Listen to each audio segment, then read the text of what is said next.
नमस्कार. आज आपण इंग्रजीचा ॲड अ क्वेश्चन टॅग हा महत्त्वाचा भाग या व्हिडिओमधून शिकणार आहोत. याच्यामध्ये 3 महत्त्वाचे इम्पॉर्टंट पॉईंट्स आहेत. पहिला आहे auxiliary verbs or helping verbs, त्याला मराठीत आपण सहाय्यकारी क्रियापद असं म्हणतो. बघूया आपण कोणकोणती सहाय्यकारी क्रियापदं आहेत. Am, is, are, was, were, will, would, shall, should, can, could, may, must, do, does आणि डीड ही आहेत सहाय्यकारी क्रियापदं. ॲड अ क्वेश्चन टॅग करताना यांचा आपण वापर करणार आहोत. दुसरा पॉईंट आहे निगेटिव्ह ऑफ ऑक्झिलरी वर्ब्स, म्हणजे आता जे आपण ऑक्झिलरी वर्ब्स पाहिली, सहाय्यकारी क्रियापदं पाहिली, त्यांचा नकारार्थी वापर करणार आहोत. उदाहरणार्थ is, isn't, are, aren't, did, didn't अशा पद्धतीनं आपण नकारार्थी वापर या ऑक्झिलरी वर्बचा करणार आहोत. तिसरा महत्त्वाचा पॉईंट आहे question mark. Add a question tag या वाक्याच्या शेवटी आपण प्रश्नचिन्ह देणार आहोत आणि वाक्याचा शेवट करणार आहे.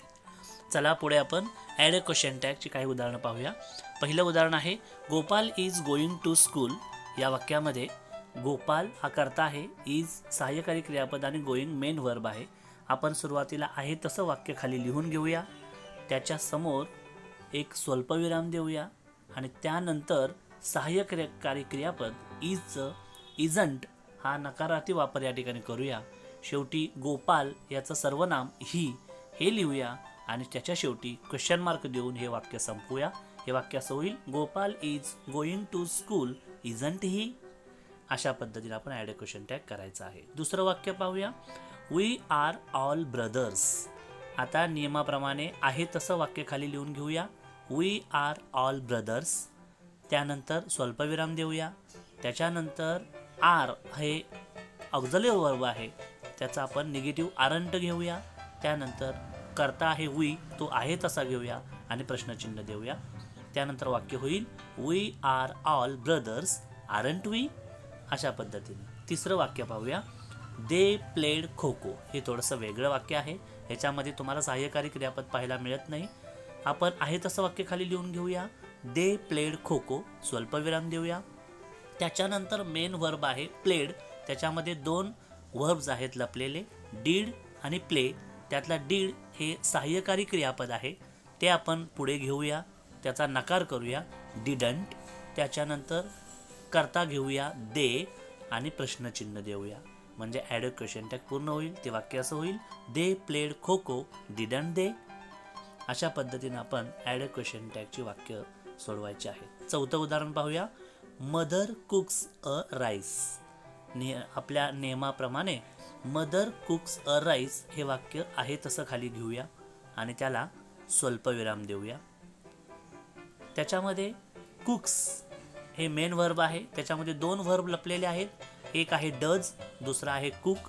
त्यातलं डज हे सहाय्यकारी क्रियापद आहे, त्याचा नकारार्थी क्रियापद आपण घेऊया, डझंट.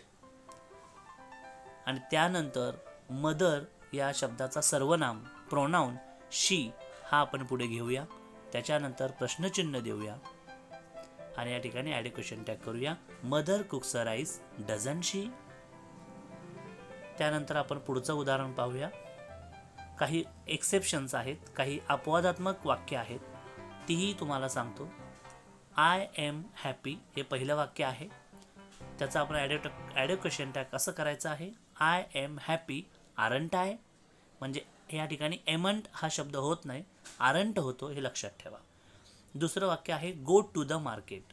वाक्याची सुरुवात ही क्रियापदानं होते, go to the market, will you असा आपण बदल या ठिकाणी करायचा आहे, हे विद्यार्थ्यांनी लक्षात घ्यावं. त्यानंतर तिसरं वाक्य आहे लेट्स ड्रॉ अ पिक्चर. म्हणजे या वाक्याची सुरुवात लेट्स या शब्दानं झाले, याचं ॲड अ क्वेश्चन टॅग आपण असं करायचं, let's draw a picture, shall we. अशा पद्धतीनं ही काही अपवादात्मक वाक्य या ठिकाणी तुम्हाला दिलेले आहेत. हे 3 बदल लक्षात ठेवायचे आहेत सर्व विद्यार्थ्यांनी. त्यातला पहिला बदल आहे वाक्यात एम असेल तर आरंट करावे. दुसरं आहे वाक्याची सुरुवात व्हर्ब किंवा क्रियापदानं होत असेल तर शेवटी विल यू लावावे. त्यानंतर तिसरं आहे वाक्याची सुरुवात लेट्सने होत असेल तर शेवटी शॅल वी लावावे. तुमच्या सरावासाठी मी 7 वाक्य ॲड अ क्वेश्चन टॅग करण्यासाठी दिलेली आहेत. या वाक्यांचा स्क्रीनशॉट काढा, ती वाक्य वहीमध्ये लिहून घ्या आणि सोडवून ॲड अ क्वेश्चन टॅग करून तुमच्या विषय शिक्षकांना दाखवा. त्यांना नक्कीच आनंद होईल. माझा व्हिडिओ आवडला असेल तर लाईक, शेअर आणि सबस्क्राईब करायला विसरू नका. धन्यवाद.